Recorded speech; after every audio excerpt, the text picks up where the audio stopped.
Jonathan's next up, and it's ink media. And if you were just wondering what's happening to the devices and what's happening to the paper and what's happening to the textures of the surfaces is up to Jonathan's managing director of ink media. And so you're enormously welcome. Do you need a moment to be plugged in? Is that you don't? Okay, then welcome. Thank you very much. Well, good afternoon, everybody. I want to start, if I may, by just giving you a little personal anecdote to give the context for my remarks this afternoon. Roughly 10 years ago, I was working at a school where we implemented a laptop program, and we learned firsthand the benefits from an educational point of view of that kind of level of technology resourcing. We learned some of the difficulties and the challenges of managing it, both technically and in terms of the development programs and other things we had to put in place. It was very interesting and very exciting times. I came out of education actually after that and worked with Microsoft and others to develop the Anytime Anywhere learning program in the UK. But ultimately, all of those issues at that time were quite exclusive. That technology was very expensive. And I'm very heartened to see that we've got organisations like the E-Learning Foundation that are working very hard in the UK to try and bring equity of access to this whole arena. So really what I'm wanting to do in my remarks is to look forwards to 2012, as the other speakers have done, but to look at the low-cost end of all of this. We can have the smart, the sexy, the tiny devices. I suspect many of those are going to be expensive. So I want to just try and have a little look at the lower cost end of that market and look at the whole issue of inclusion. It's a remarkable fact that 4 out of 5 people on the planet have never actually touched a computer. Or to put it another way, all of the activity of all of the chip manufacturers, all of the computer manufacturers, everything that we know today that we would recognise as having a computer label on it, has only touched about 1/5 of the world. Sobering thought. So there's a big challenge there. The challenge is not necessarily only in the developing world. Inclusion, or inclusive access to technology, is an issue for everybody. We've been hearing about government programs here in the UK, so all countries have that. So we could be thinking about, as we heard I think another speaker say, looking at the next 1 billion. How many products do you currently have in your mind that you think might be addressing this particular space? You've heard about a few of them, you've seen some of them during this session. I wonder how many you can mentally tot up in your mind. If we look at the InfoDev site, at their ICT for Development website, they are not saying that they're the guru on this, and their total is by no means fixed or even final, but they've got it up to 39. So that's 39 devices that have been developed to address the whole idea of ICT for development at the low-cost end of the market. So it's interesting the way this is turning around. Basically, the entire computer industry took, and I'm not going to quote you a number, maybe we can debate it and guess how many years it is, but it's taken them quite a few years to deal with the first billion. But we heard very effectively presented earlier by my colleagues from Samsung about how fast this is all developing. How long is it going to take to do the next billion? So we've got an interesting situation. We've got competition, and this obviously is going to help the end user as it drives the prices down. But there are also real production limits to this. How fast can we make the chips? How fast can we turn these things out? How fast can we work with real people to do the things that they want to do with this? Convergence, well, we've been hearing questions about that. Maybe. I don't have any particular great insights here. But if you're looking globally, we've got enormous diversity, different tasks people are wanting to use these things for, different peoples with their own preferences, and of course different pockets. Some people have the money to buy the latest, the sexiest, the small. Some people don't. And obviously some people are in a great position because they can look at the strategies that places like the UK have adopted in terms of their education policies and play leapfrog. They can pick and choose, take the things that have seemed to be working and jump over those that haven't. let's just reflect a minute, root it back into where we are today. Lots of people are now using laptops. There's nothing unusual about that. But what are the challenges? They're still fairly expensive. They come down a lot, but they're still fairly expensive. I would suggest the functionality of those machines massively exceeds the requirements of the typical learner. They're still prone to problems. They have hard disk failures, they pick up viruses. If their hard disks fail, then you have to have technicians in the school running around trying to recover the students' data, maybe their coursework or whatever, so that they can make use of it in some other form. They cause headaches. That adds to the whole total cost of ownership, which, I'm afraid, spirals upwards. And just a point on that, total cost of ownership isn't just to do with hardware and software. I'll come to that in a moment. But also look at the whole business of training for unfamiliar systems. There's some devices appearing now in the market that are very snazzy, very unusual. That adds to the total cost of ownership. So watch out for that one. Some people are saying, well, we need to train you how to repair these devices. Think about the cost of doing that. Obviously, you've got issues where people are offering low-cost licenses. Well, what if those licenses don't remain low-cost? And do you really want to keep up with this whole cycle of ever-increasing specs for your machine? So the total cost of ownership issue, I could suggest, is made up of these 5 parts. What you pay initially, your software, your licensing, what it costs you to maintain it and upgrade it, the training of the people that are using it, and then ultimately what it costs to replace it.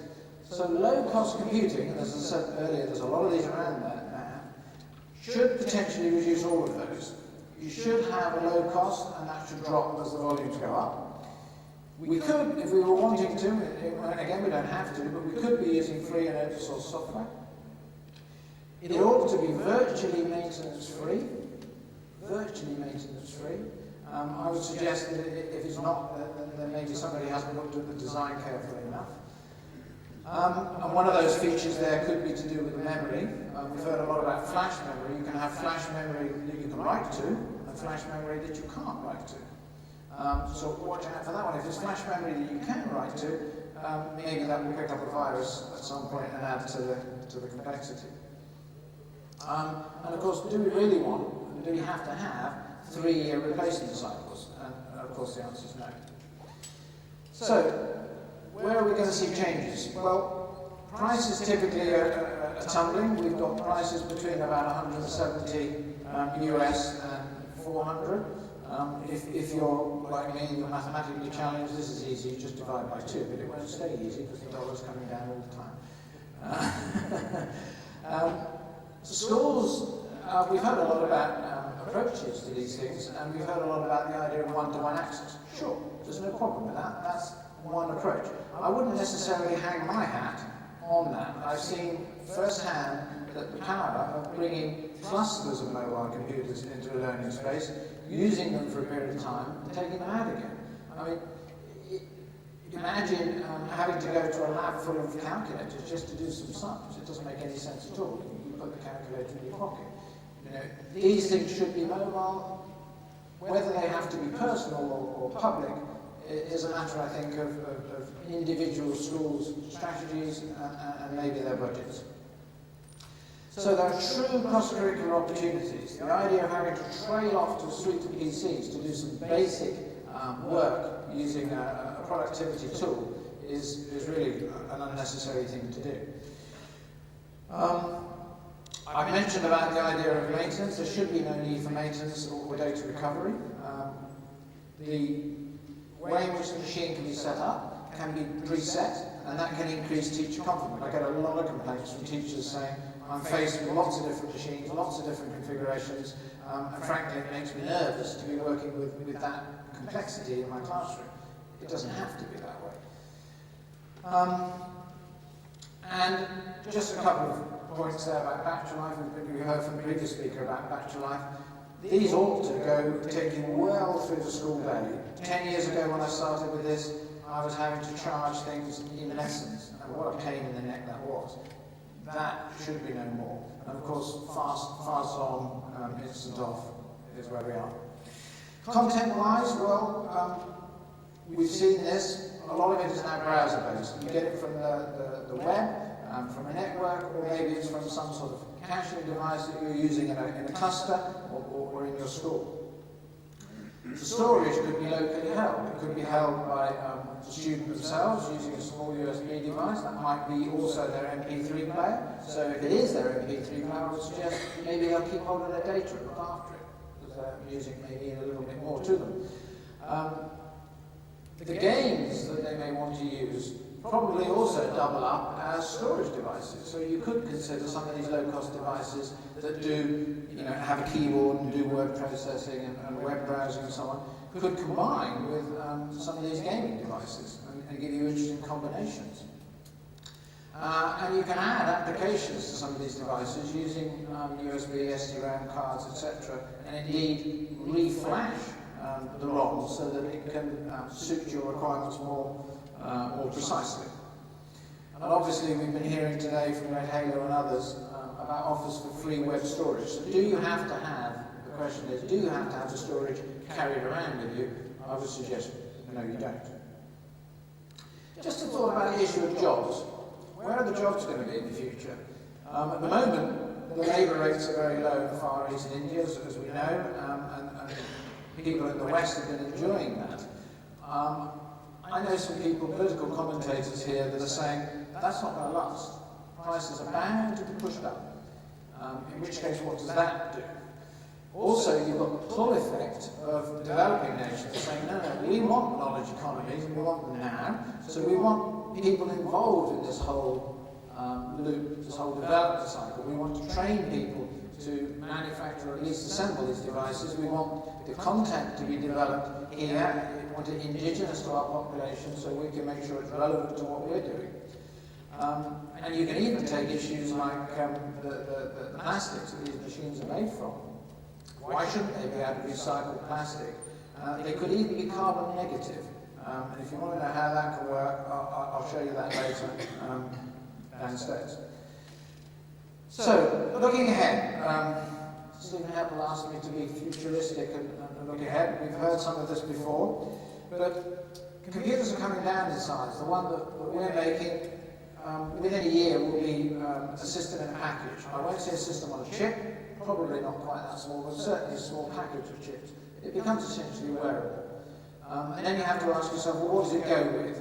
And I would suggest for some people, for some pockets, you'll be seeing flexible devices like these being used.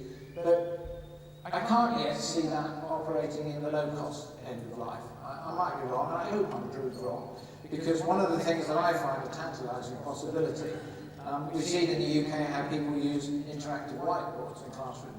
What if we could use this flexible display and roll the display up the side of the classroom that I used to teach in Malawi? My class of 40 or 50 kids could see the world-class content that I have on my machine, or they have on their machines, on the board. And if we could do that at a low cost, and I didn't have to buy projector bulbs for gadgets like what I'm showing you here, that would be a breakthrough technology for that part of the world. The other thing that I find quite interesting, which I haven't heard mentioned, is the idea of thin film, flexible solar panels. That gives you some interesting possibilities, both for the people that like the outdoor life, students that want to have a solar panel on their carry bag so their machines get charged up while they're moving around the campus. The picture here on the right at the top, maybe that's your first class air passenger with an instant dry suit on, just relaxing on an overnight flight, charging up his laptop or a stopover. Or maybe it's Jason Bourne getting ready for his next assignment, I don't know. But we'll see a lot of different applications here. Already you've got very small, I saw one of these the other week, just a simple fold-out bit of cloth with two flexible solar panels in it, and that's all I need to run my mobile phone. So, these things open up all sorts of interesting possibilities. Very simple stuff. Now, I'm going to stop there, but what I want to do just before I finish is to say, in media, if you want to see it, I've got this that came hot from Beijing about 2 hours ago, which is the form factor that we're doing for our low-cost computer. I'm not going to go through the details of it. You can find that out by looking at our small stand downstairs. But we're looking currently around about the £150 mark for something that will do 90% of what most people want to do most of the time. And whether it's sexy, whether it allows you to be creative, we'll see. I hope so. But thank you very much.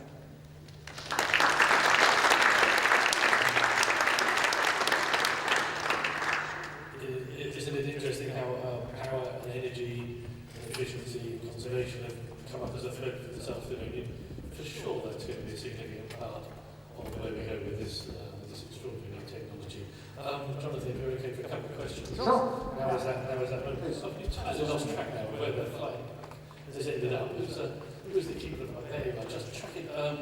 Anyway, it's at the back there, so you should be watching in that direction because it's about to launch. Excellent. Any of these throws would be straight into the cricket team. I'm Steve from O2. It's possibly a little bit unfair as another supplier. I should ask a question, I'm thinking. No, don't ask about that. Okay. In terms of the greatest differences between Malawian children and our own in the UK, how would you sort of point out a message in terms of the key messages to be learned? I think, well, the message has been coming out all the way through the conference from every speaker. I think the idea of mobility is key. There's a debate to be had about how big that mobile device should be, what becomes usable, what size are we looking for.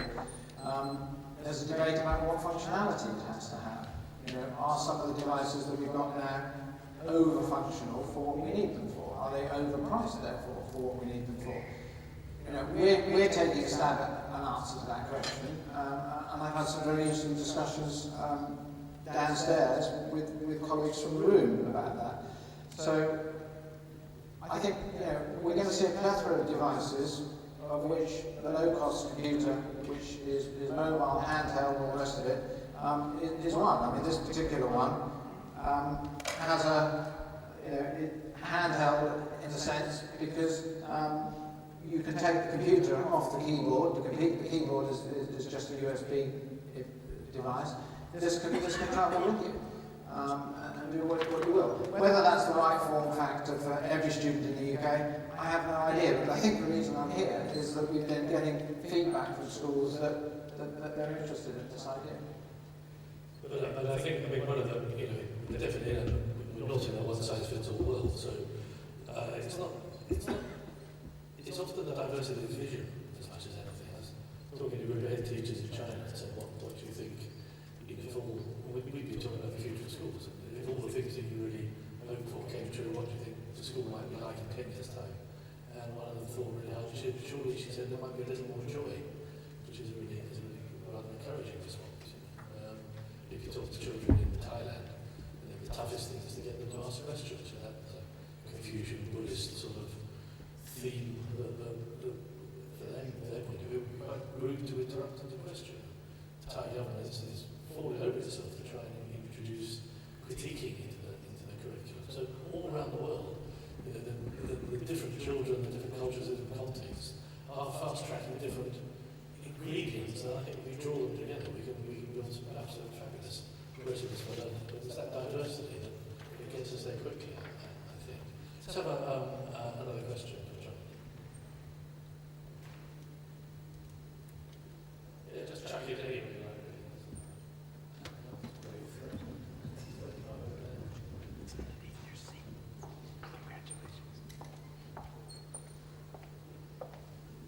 Good. We have a question. Not really.